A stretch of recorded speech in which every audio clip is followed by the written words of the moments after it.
सुख दुख का फर्क। पुराने ज़माने में एक मशहूर राजा हुकूमत करता था। उसका एक वज़ीर था। यह वज़ीर बहुत अक्लमंद और होशियार था। राजा उससे बहुत खुश था और कई बार उसकी अक्लमंदी को आजमा चुका था। एक मर्तबा बरसात के ज़माने में बारिश के बाद मौसम खिलने पर राजा का जी चाहा कि वो सैर करने जाए। उसने अपने वज़ीर को साथ ले लिया और जंगल की सैर पर निकल पड़ा। हर तरफ हरियाली ही हरियाली थी। बारिश की वजह से चारों तरफ पानी इकट्ठा हो चुका था। घूमते घूमते दोनों एक बड़े ऊंचे पहाड़ पर पहुंचे। वहां उन्होंने देखा कि एक चरवाहा पत्थरों पर पड़ा हुआ है।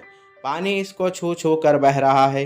राजा ने वजीर से कहा, ऐसा मालूम होता है कि ये नौजवान मर गया है।